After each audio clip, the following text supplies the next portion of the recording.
जिससे मैं विवाह करना चाहता था ने विवाह कर लिया, और मुझे जलाने के लिए और सामने खड़े। और जब भगवान ने पूछ दिया कि महाराज मुनि कहां चले, विकल की नहीं, मुनि जी बड़े व्याकुल लग रहे हैं, कहां जा रहे हैं, तो क्रोध की सीमा नहीं रही, सारा खेल खेला, इतना इस तरह से मेरे विरुद्ध षड्यंत्र किया और इतने भोले बन गए कि पूछ रहे हैं कहां जा रहे हैं। और फिर जो क्रोध आया, तो क्रोध आने पर फिर तो झड़ी लग गई। पहले तो भगवान की निंदा किया, निंदा करने के बाद जब श्राप दे दिया तो बहुत सुंदर वाक्य कहा। उसके बाद नारद जी को भगवान ने उपदेश दिया क्या, एक शब्द गोस्वामी जी ने लिखा, ये जितना खेल था, न कोई राजा था, न कोई कन्या थी, न स्वयंवर सभा थी, न विवाह था, नारद जी सबको सत्य मान बैठे। और भगवान ने क्या किया, बोले तब हरि माया दूरी निवारी, माया को बस जो ही कहा था, नहीं था रमा न राजकुमारी। अब जब देखते हैं तो लक्ष्मी भी नहीं, विश्वमोहिनी भी नहीं, मानो एक ये दो अक्षर के शब्द ने कितना भ्रम अंतःकरण में उत्पन्न कर दिया कि उत्पन्न करने के बाद भगवान में इतने दोष दिखाई देने लगे कि उन्होंने यही कहा कि तुम तो महान स्वार्थी हो, कुटिल हो, बड़े कपटी हो, तुम्हारा तो पुराना इतिहास ही ऐसा है। इतने दिन तक भक्त थे तो ये अवगुण नहीं दिखाई पड़े थे। असुर सुरा विश्व शंकर ही आप मामणि चारु स्वार्थ साधक कुटिल तुम सदा कपट व्यवहार। सब खेल क्या था, मानो आप किसी स्वप्न में को जो दृश्य देख रहे हो, और स्वप्न का दृश्य जब दिखाई देता है तब तो वास्तविक ही प्रतीत होता है, पर प्रतीत होने के बाद जब व्यक्ति जागता है तो क्या वो स्वप्न में दिखाई देने वाला, अगर किसी व्यक्ति ने सपने में सिर पर प्रहार कर दिया है, या दिखाई पड़ा कि सपने में इसने मेरा सिर काट लिया, तो क्या जगते ही वो ढूंढने के लिए निकल पड़ेगा कि इसने मेरा सिर काटा है, मैं इसे बदला लूंगा। मानो भगवान ने केवल माया का आवरण दूर कर दिया, और दूर कर देने के पश्चात नारद जी वो समझने लगे कि यह सब तो केवल एकमात्र भ्रांति।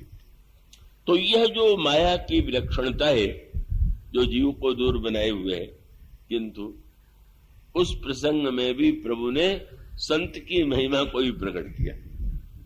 एक बड़ा सुंदर प्रश्न आया है, मैं आशा करता हूं एकाग्रता से आप उसे समझेंगे, कि जब यह वर्णन आता है कि नारद जी को माया ने मोहित कर लिया, जब यह वर्णन आता है कि भगवान राम की माया ने सती को मोह में डाल दिया, भगवान शंकर ने सती से परीक्षा लेने के लिए कहा, सती जी परीक्षा लेने के लिए गई, लौट करके आई, उसे प्रणाम किया था, मुझे संतोष नहीं हुआ था तो मैं पास में जाके प्रणाम करके लौट आई।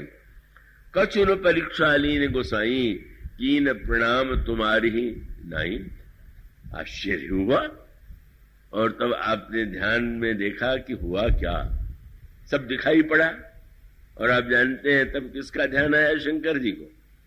गोस्वामी जी ने कहा सती जी झूठ बोल गई, शंकर जी को सर्वज्ञ समझती है। तो शंकर जी ने प्रणाम किसको किया, बोले बहुरी राम माया सिर नावा, प्रेरी सती जे झूठ कहावा। धन्य हो माया देवी, आपने मेरी पत्नी से भी झूठ बोलवा दिया। मनुष्य का अभिप्राय ये है, बहुरी राम माया सिर नावा का, यह जो माया, जिसको जब भगवान कृष्ण कहते हैं देवी ऐसा गुणमयी मम माया दुरत्या, माया के ये जो प्रसंग है, माया से जब दिखाई देता है कि बड़े बड़े भक्त मोहित हो गए, तो जो प्रसंग आपको मैं सुना रहा था का गुसुन्नी जी और गरुड़ के संवाद में, उसमें भी मूल प्रश्न यही था। मैं आशा करता हूं आप ये भटक नहीं जाएंगे कि कहीं दूर बात चली गई है। गरुड़ जी से नारद जी ने यह कहा कि लंका के युद्ध में प्रभु को नागपास में मेघनाद ने बांध लिया, आप जाइए और नागपाश से मुक्त कीजिए। गरुड़ जी जाते, और गरुड़ जी जाते हैं तो स्वाभाविक है वो जो सर्प थे वो विनष्ट हो गए और उस तरह से भगवान नागपाश से मुक्त हो गए। पर भगवान तो नागपाश से मुक्त हो गए, पर भुसुंडी जी, गरुड़ जी के हृदय में बड़ा विलक्षण भ्रम उत्पन्न हुआ। ईश्वर के विषय में यह कहा जाता है कि वो ईश्वर जो है उसका नाम लेने से ही संसार में व्यक्ति भव बंधन से छूट जाता है, और वह ईश्वर स्वयं एक राक्षस के बांधने से बंध गया, अपने को छुड़ा नहीं पाया, मुझे आना पड़ा। यह कैसा ईश्वर है? बस फिर वही शब्द बार बार आया, बस व्याकुल हो गए, पहुंच गए नारद जी के पास। इन्हीं ने भेजा था, क्यों महाराज इसी के लिए मुझे भेजा था आपने? अच्छे, मैं गया और मैंने दृश्य देखा, मुझे तो भ्रम हो गया। नारद जी ने तुरंत भगवान की माया का स्मरण किया, बोले हरि माया कर। बस वो और ये जो हरि की माया है वो बड़ी प्रबल है, और साथ साथ यह भी ब्रह्मा ने भी माया का नाम लिया। अंत में नारद जी ने भी माया का नाम लिया और यही कहा हरि माया, ये हरि माया कर अमित प्रभावा, विपुल बार जही मोहि नचावा। यह माया अनेक अनेक बार मुझे नचा चुकी है। ये कहा गया कि यह जो माया है सोई व्यापी विहंग पतितो ही, वही माया का चक्र आ गया है। और तब यहां जो सूत्र रामायण में दिया गया बड़े महत्व का, इसको यूं कह लें कि अगर बड़े से बड़े भक्त को भ्रम हो जाता है और संसार के अन्य जीव भी भ्रम में पड़ जाते हैं, तो फिर भक्त संत में और जो अज्ञानी जीव हैं उनमें अंतर क्या? जब नारद जी को हो गया और गरुड़ को हो गया और भुसुंडी सर्वत्र हुआ, और इसका समाधान भुसुंडी जी ने किया। भुसुंडी जी ने भगवान की इस लीला का जब वर्णन किया तो यह बताया कि आप ये न समझिएगा कि इस चक्कर में आप पड़ चुके, मैं भी पड़ चुका हूं। और तब उन्होंने उसका उत्तर भी दिया। वो उत्तर बहुत गहरा है और समझने योग्य। उन्होंने कहा कि जैसे संसारी व्यक्ति जब मायाग्रस्त होता है और कोई भक्त जब मायाग्रस्त होता है, तो दोनों में बहुत बड़ा अंतर है। और उसको एक अगर भौतिक दृष्टांत दें तो यूं दे सकते हैं, भीषण आंधी आवे और आंधी आने के बाद एक व्यक्ति वह है कि जो अंधा है, और दूसरा व्यक्ति वह है कि जिसकी आंखें, धूल दोनों की आंख में भर गई। आंधी शांत हो गई, दोनों ने अपनी आंखें धोई, पर धोने के बाद जो आंख वाला था उसे दिखाई देने लगा, और अंधे को न पहले दिखाई दे रहा था, बेचारे को न बाद में दिखाई दे रहा। तब उन्होंने सूत्र यह दिया कि वस्तुतः यह जो माया है कि ये संसार के समस्त जीवों के जीवन में परिव्याप्त है।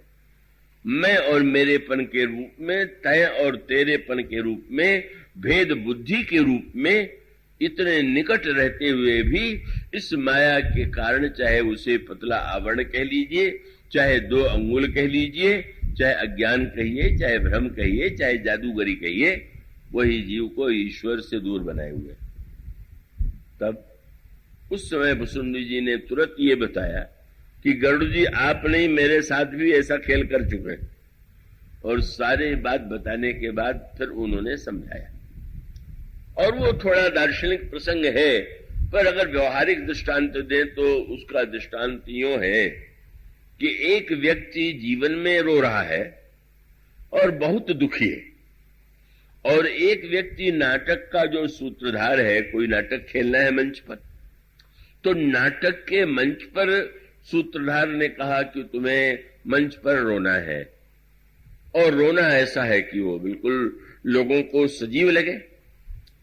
अब एक व्यक्ति जो मंच पर रो रहा है और दूसरा जो घर में रो रहा है, आंसू दोनों की आंख में, पर दोनों में अंतर है कि नहीं? अंतर। क्या? बोले एक के आंसू के मूल में सचमुच राग है, ममता है, कोई दुख है। और दूसरे के आंसू के मूल में न राग है, न ममता है, न तो दुख है। दूसरे के आंसू के मूल में सूत्रधार की आज्ञा से इस रूप में प्रस्तुत करना। मानो संकेत यह है, उन्होंने कहा, उसके लिए उन्होंने दृष्टांत दिया, हरि सेवक ही न व्याप अविद्या और प्रभु प्रेरित व्यापित ही विद्या। अविद्या माया से संसार के जीव ग्रस्त है और यह जो भक्त है वो विद्या माया से प्रेरित है। और तब उसमें अंतर क्या होता है? बोले जो अज्ञानी जीव है वो बंधन में पड़े हुए निरंतर दुख की दिशा में बढ़ रहे हैं, और यहां भगवान जब भी किसी भक्त को मायाग्रस्त बनावेंगे तो उससे इतना अधिक आनंद आता है कि लगता है कि न माया का खेल होता तो ये सब समझ में कैसे आता। हरि सेवक ही न व्यापा विद्या प्रभु प्रेरित व्यापित विद्या ताते नास न होई दास कर भेद भगत बाढ़ई विहंग भर। उससे भक्त के हृदय में और भक्ति बढ़ जाती है, प्रेम बढ़ जाता है, और उसको भगवान उस रूप में प्रस्तुत करके स्वयं भक्त को तो आनंद देते ही, भक्त के को माध्यम बना करके भगवान संसार के जीवों की समस्या का भी समाधान करते हैं। यही मानो वह सूत्र है कि यह जो जीव के ईश्वर के निकट रहते हुए भी जो जीव और ईश्वर को दूरी का अनुभव करा रही है, का उसमें संत की भूमिका क्या है? संत की भूमिका ही यही है कि भले ही संत मायाग्रस्त होता हुआ दिखाई दे, पर जब मायाग्रस्त दिखाई दे तो बाद में तो ऐसा अद्भुत आनंद आता है कि लगता है कि अरे ये तो बहुत ही अच्छा हुआ। नारद जी या गरुड़ जी, अब सोचिए गरुड़ जी के जीवन में अगर भ्रम न होता, मोह और माया का प्रभाव न पड़ता, तो बहुत सुंदर बात कही भुसुंडी जी ने गरुड़ जी से, क्या आप मेरे पास क्यों आए हैं आप जानते हैं? गरुड़ जी ने कहा महाराज मैं तो अच्छी तरह जानता हूं। क्या? मेरे हृदय में संशय हो गया था, भ्रम हो गया था, उसके निवारण के लिए शंकर जी के कहने से मैं आया हुआ। बोले कुछ नहीं, आपको भगवान ने भेजा। अब गरुड़ जी कहते हैं भगवान तो मुझसे मिले भी नहीं, उन्होंने कहा भी नहीं कि लंका में कहा हो कि जाकर के भुसुंडी से कथा सुनो। कहने लगे कि वो सामने तो नहीं दिखाई पड़े, पर माया के इस खेल के पीछे एक उद्देश्य था उनका। क्या? प्रभु ने यह संसार के जीवों के सामने भक्ति की महिमा का प्रदर्शन करने के लिए क्या किया? बोले महान तत्वज्ञ लोमस जी ने मुझे कौआ होने का शाप दे दिया, और शाप देने के बाद क्या मुझे अद्भुत सुख मिला कि मैं बन तो गया कौआ, लेकिन प्रभु ने ऐसा खेल किया कि कथा सुनने के लिए हंस मेरे पास आने लगे। तो प्रभु ने मानो ये कहा कि महाराज आप कौआ बना सकते हैं, हंस सबसे श्रेष्ठ, लेकिन जो भगवान का मेरा प्रिय भक्त है वो कौआ भले ही हो जाए पर हंस भी उसे सुनेंगे। अब गरुड़ जी से भुसुंडी जी रहस्य खोलने लगे कि प्रभु ने हंसों को तो मेरे पास भेज दिया, पर उनको पूरा संतोष नहीं हो रहा था, उन्होंने माया का खेल कर दिया। क्या? बोले आप में उन्होंने जानबूझ करके भ्रम उत्पन्न कर दिया, और भ्रम उत्पन्न करने का उद्देश्य था कि आप पक्षियों के राजा होकर के भी मेरे पास आवे तो मुझे बड़प्पन देने के लिए भेजा है, और आपको कोई भ्रम नहीं। उन्होंने यही कहा कि आपने तुमने जो मोह कही खगसाई, दो बात के सो नहीं कछु आचर गोसाई, और दूसरी बात पठई मोह मिस खगपति तो ही रघुपति दीन बड़ाई मोही। कितनी भगवान की कृपा है कि इसी बहाने आपको मेरे पास भेज करके उन्होंने मेरे गौरव को बढ़ाया, और वह सूत्र रामायण में सर्वत्र है। यह जो संत है वह कौन है? और उसका दृष्टांत यूं कह ले कि जब जादूगर जादू दिखला रहा हो तो सब लोग चकित हो जाएंगे। उन जादूगरों में से जो जादूगर का चेला है, उस चेले की विशेषता क्या है? जब वो खेल देखता है तो खेल का भी आनंद लेता है, पर मन ही मन वो कहता रहता है, वाह गुरुजी, क्या चक्कर आपने चलाया है। कि सब बेचारे भ्रम में पड़ गए। मानो नट कृत विकट कपट खगर आया, नट सेवक ही न व्यापी माया। जो नट सेवक है उस पर माया का प्रभाव नहीं पड़ता है। यह संत कौन है? जिनके को माध्यम बना करके प्रभु माया की महिमा, माया की अगाधता, माया का स्वरूप प्रकट करते हैं। और फिर उसके बाद अब नारद जी मायाग्रस्त हो गए, तो हम लोगों को तो भगवान से अधिक नारद जी को धन्यवाद देना चाहिए, क्योंकि भगवान ने नारद को श्राप दिए कि आपको मनुष्य बन के अवतार लेना पड़ेगा। तो भगवान ने जिन संत के श्राप को स्वीकार करके अवतार ले लिया, वह माया का जो रूप था, माया का खेल चला। और उसके बाद बहुत सुंदर सूत्र आया। क्या? जब नारद जी ने देखा कि न लक्ष्मी है न वो राजकुमारी है, ये सब तो केवल कल्पना का ही खेल था, तो प्रभु के चरणों में गिर गए और गिर करके कहने लगे कि महाराज, मुझसे बड़ा अपराध हो गया। मैं क्या क्या मैंने आपको नहीं कह दिया, अब मैं एक ही बात कहूंगा। क्या?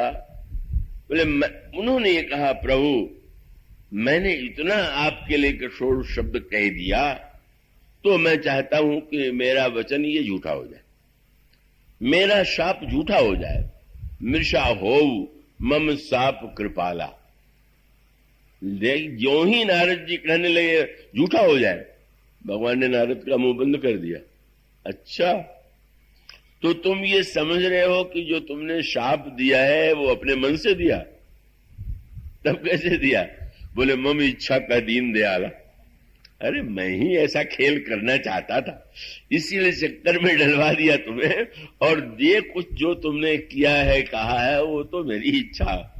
मानो भगवान भक्त जैसे कोई नाटक को जब प्रस्तुत करता है, तो नाटक में जो बातें होती हैं वो बिल्कुल सही नहीं होती, पर नाटक का उद्देश्य सही होता है। नाटक का दर्शक देखता है जो दृश्य, वो दृश्य तो बिल्कुल सही नहीं, पर उस नाटक के दृश्य का उद्देश्य होता है। इस घटना के द्वारा देखने वाले को क्या प्रेरणा मिलनी चाहिए।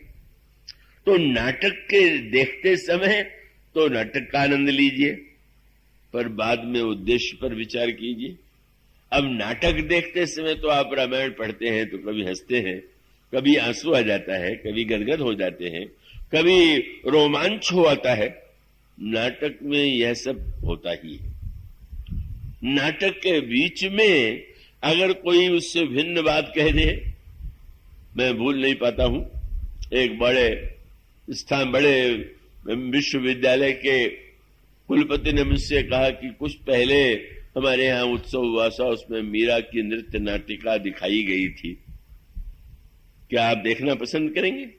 मैंने कहा कि अवश्य देखूंगा। सचमुच जब वो दृश्य में देख रहा था तो इतना अधिक आनंद आ रहा था कि तन्मयता की पराकाष्ठा। पर अचानक न जाने क्या कुलपति जी को सूझा कि मुझसे कहने लगे बीच नाटक में ही कि ये जो मीरा बनी हुई है मेरी चपरासी की लड़की। मैं बड़ा चकित हो गया। वो तो ये दिखाना चाहते थे कि कितना बढ़िया अभिनय हुआ, मुझे लगा ये बाद में कहते तो अच्छा था, ये बीच नाटक में कहने की क्या जरूरत है इसको। लेकिन जब मीरा का नाटक समाप्त होता है, या ये जो मंच पर जो नाटक होता है, उसका आनंद केवल देखने तक ही जो है, वो दर्शक तो तृतीय श्रेणी का ही दर्शक है। आजकल चलचित्र में बहुत लोग जाते हैं और जब इसको अपना वो मानते हैं कि यह जो नायक है, नायक जब वो खलनायकों को पीटता है, जीतता है, तो ताली बजाते हैं। ताली बजा के अपनी प्रसन्नता प्रकट करते हैं। क्यों करते हैं? जानते हैं कि जीवन में तो कभी ऐसा हो नहीं पाएगा, चलो नाटक में ताली बजा के खुशी प्रकट कर। सार्थकता तो तब है कि नाटक देखने के बाद यह प्रेरणा मिले कि हमें जीवन में बुराई से लड़ना है, बुराई को परास्त करना है। वस्तुतः जीव और ईश्वर के बीच में जो केंद्र बिंदु है, जिसको माध्यम बना करके भगवान अपनी लीलाएं, अपनी माया का रहस्य प्रकट करते हैं, वही वस्तुतः संत है। और इसलिए भगवान मानो ये बताना चाहते थे कि नारद जैसा संत का जब प्रसन्न हो जाए तो भी क्या कहना है, क्या आनंद है। वह संकेत बार बार आता है। भगवान चित्रकूट में विराजमान है। कदेवर्ष नारद स्वर्ग में गए और जब जयंत ने, जो इंद्र का पुत्र था, यह सुना कि भगवान साक्षात परब्रह्म परमात्मा ईश्वर चित्रकूट में विराजमान, तो विराजमान है तो स्वाभाविक रूप से मैं भी चल करके दर्शन का आऊं। पर दर्शन करने के लिए जब वो आया और उसने जो दृश्य देखा तो उसको तो कहीं ईश्वरत्व का कोई लक्षण नहीं दिखाई पड़ा। क्यों? भगवान राम को उसने देखा, चित्रकूट के वनस्थली में गए, पत्ते कोमल से कोमल तोड़ के ले आए, पुष्प ले आए, कुछ उस फटिक शिला पर भगवान ने पहले कोमल कोमल पत्ते बिछाए, फूल लाए थे तो उसके आभूषण गहने बनाए। बनाने के बाद सीता जी को जब पहनाने लगे, उनके मस्तक में तिलक लगाने लगे, उनके मुख का श्रृंगार करने लगे, जयंत को लगा यही ईश्वर है क्या? ऐसे दृश्य तो स्वर्ग में हम लोग करते ही रहते, कैसा ईश्वर है। और तब तो स्वामी जी ने लिखा कि अंत में जनक नंदिनी सीता के चरण में उसने चोंच का प्रहार किया, और चोंच का प्रहार किया तो सीता जी के चरण से रक्त की धारा निकली।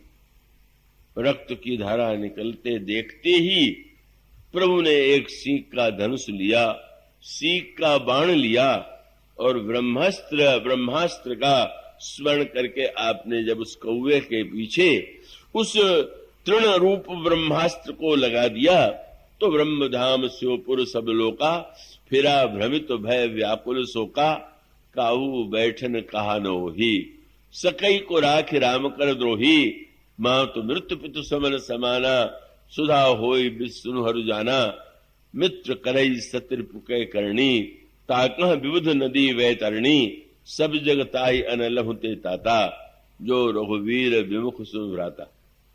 सारे ब्रह्मांड में भागता रहा, भगवान का यह जो वाण है वो पीछा करता रहा। भगवान का वाण साक्षात काल है। काल से बच करके व्यक्ति कहां जाएगा? किसी लोक में जाए, काल सर्वत्र है, काल विनष्ट कर देता है। चारों ओर जब भागा, अब अंतर देखें, भगवान के पास गया, भगवान का दर्शन किया, पर उसके मन में संशय, अश्रद्धा, भगवान के प्रति यह भावना उत्पन्न हुई कि यह तो विषयी राजकुमार है और भटक रहा है चारों ओर। और तब वह सूत्र आया, वही संत की भूमिका है। नारद जैसे संत जब प्रसन्न होते हैं तो भी, और जब क्रोध में आते हैं तो भी। नारद जी ने देखा जिस समय जयंत को, तो जयंत को देखते ही गोस्वामी जी ने लिखा, ईश्वर जो अंतःकरण में है वह दयालु नहीं। आप लोग उसको अन्यथा अर्थ में न ले लीजिएगा। साधारणतः तो व्यवहार में ही कहा जाता है ईश्वर बड़ा दयालु है, पर जो जो कार्य संसार में होते रहते हैं उसको देख करके तो नहीं लगता है कि वो दयालु है। कितनी दुर्घटनाएं हो जाती हैं, कितनी अन्याय अत्याचार हो जाते हैं। वस्तुतः जो हृदयस्थ ब्रह्म है वो दयालु और क्रोध दोनों से ऊपर है, वो परम प्रकाशक है। लेकिन उसमें ईश्वरत्व में जो दयालुता की बात कही जाती है, अब वो जयंत को कहीं ईश्वर में दयालुता का तो अनुभव नहीं हुआ कि यह तो नहीं लगा कि भगवान बड़े कृपालु हैं, बड़े दयालु हैं, पर मानो संत ने दृष्टि दिया। और यही सत्संग का फल है। जब नारद जी ने देखा तो गोस्वामी जी ने लिखा, नारद देखा विकल जयंता, और तब लाग दया कोमल चित संता। संत का हृदय अत्यंत कोमल होता है। ब्रह्म तो कूटस्थ है, वो कोमल कहां से होगा? कूटस्थ शब्द का अर्थ आप जानते हैं? अगर आप किसी लोहे की वस्तु बनाने वाले लोहार के पास जाएंगे तो वो अनेक प्रकार की वस्तुएं बनाता है, उसके पास हथौड़ा होता है और जिस लोहे से वस्तु को बनाना होता है उसको गर्म करता है। लेकिन जब हथौड़ा चला करके वो सामने वाले गर्म लोहे को आकृति देने की चेष्टा करता है तो आपने देखा होगा कहां करता है?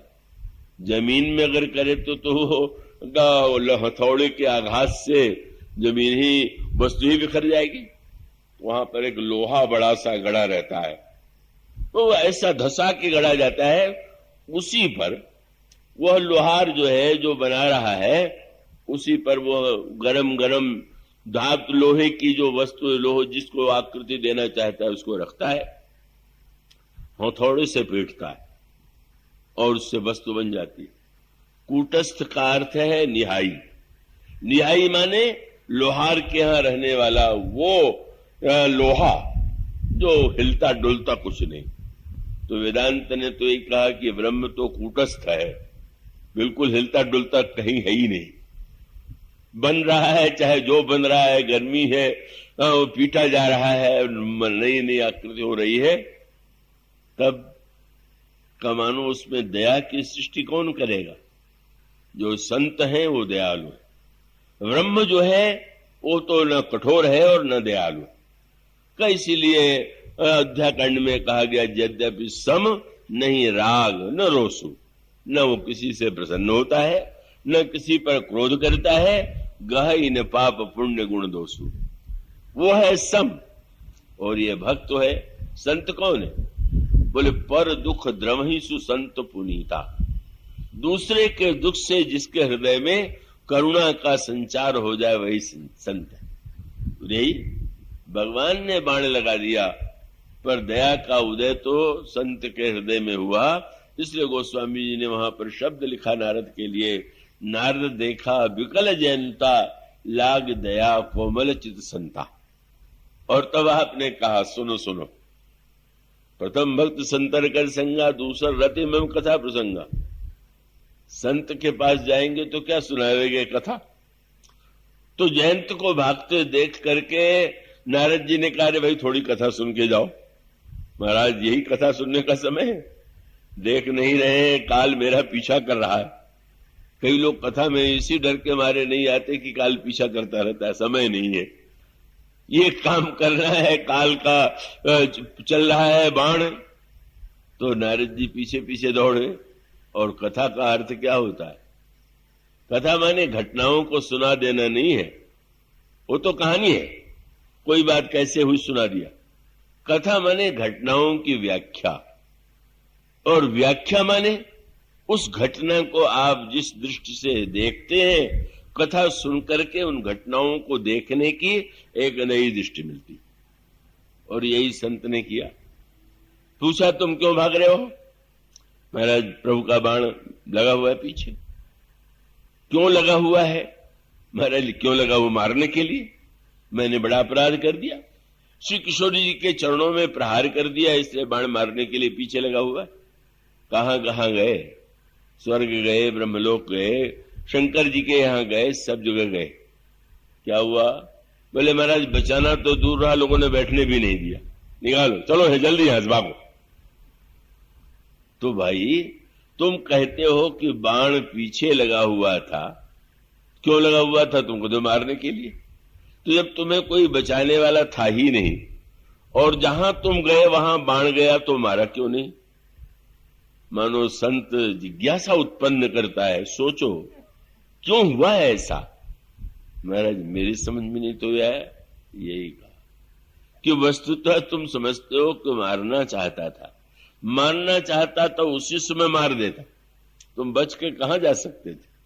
लेकिन वह तो तुम्हें निमंत्रण देने के लिए पीछे पीछे भाग रहा था कि कहीं जाओ, मैं सर्वदा तुम्हारे पीछे हूं, पर जिनके कर कमलों के द्वारा मैं संचालित हूं उनके पास जाना ही सबसे सर्वश्रेष्ठ है। इसलिए यह मृत्यु, यह काल डर नहीं बल्कि निमंत्रण है। बस अंतर तो ये है। अंतर का अभिप्राय मृत्यु माने बड़ा दुख और संकट। और जिसको लगने लगा ईश्वर का निमंत्रण है तो निमंत्रण है तो महाराज जाऊंगा, तो पर प्रभु पूछ देंगे कि तुमको यदि आना ही था तो गए क्यों? बोले प्रभु मैं गया कहां, मैं तो आपका प्रभाव देखने के लिए आया हुआ था। तो अपने घर में तो सबका प्रभाव होता है, मैं देख रहा था कि आपका प्रभाव कितना फैला हुआ। जाके देखा इंद्रलोक में, ब्रह्मलोक में, कैलाश में, सर्वत्र आपका प्रभाव व्याप्त है। महाराज ये तो कह दूंगा, पर अगर प्रभु ने पूछ दिया कि अब यहां क्यों आए हो, तो सीधे से कह देना कि प्रभाव देख चुका था, स्वभाव देखना बाकी है, इसलिए अब आपके पास आया वो। और सचमुच वह भगवान की शरण में चला गया। मानो जो काल सर्प से निरंतर आक्रांत जीव है, जो अपनी रक्षा के लिए निरंतर भाग रहा है, संत उसको भगवान की शरणागति की प्रेरणा देता है। संत क्रोध करता है तो भगवान को नीचे उतारता है, अवतार के लिए प्रेरित करता है। आप आइए, जीव की समस्याओं का समाधान आप स्वयं दीजिए, जिससे जीव जो है आपके चरित्र के द्वारा, आपकी लीला के द्वारा का सीख सके। समुद्र के किनारे हनुमान जी कहने लगे कि मैं बस जा रहा हूं, त्रिकूटाचल पर्वत को उखाड़ लाता हूं, रावण को मार डालूंगा, सारी सेना को मार डालूंगा और पर्वत लेकर के श्री किशोरी जी को ले आऊंगा। कह तो गए, लेकिन अचानक सोचने लगे क्या मैंने ये सही कहा? जामवान जी से उन्होंने पूछा आप बताइए कि मुझे क्या करना है? बोले इतना ही करना। बोले सीता जी को देख के आकर के समाचार दे दो। जब रावण को मार के सीता जी को लाना है और वो हनुमान जी कार्य कर सकते हैं, तो फिर इतनी झंझट बढ़ाने की क्या आवश्यकता है? जामवान जी ने कहा कि तुम विचार करके देखो, क्या भगवान यदि चाहते तो न चाहने पर रावण सीता जी का हरण कर सकता था? इसलिए ऐसा काम न कर दो कि रामायण समाप्त हो जाए। रामायण बनी रहने दो रामायण। इतना ही करो तात तुम जाई, सीत ही देख कहो सुधी आई। क्या होगा? तब निज भुज बल राजीव नैना, कौतुक लाग संग कपिसेना। कपिसेन संग संहार निश्चर, राम सीत ही आनी है। त्रैलोक्य पावन सुजस सुर नर मुनि नारद आदि बखानी है। परिणाम क्या हो? जे ही कहत गावत सुनत समुझत, परम पद नर पावही। रघुवीर पद पाथो जो मधुकर दास तुलसी गावही। मानो संत दोनों ही स्थितियों में भगवान को प्रकट करता है, भगवान की लीलाओं का क्या व्याख्या करता है, दर्शन कराता है, और स्वयं अपने जीवन में माया की विचित्रता का दर्शन कराने के लिए वो जो स्वयं को भी मायाग्रस्त के रूप में प्रस्तुत करता है। इसलिए भगवान जब शबरी जी को उपदेश देते हैं तो यही कहते हैं कि मेरी भक्ति करने के लिए सीधे मेरे पास न चले आओ, प्रथम भक्ति संतन कर संगा।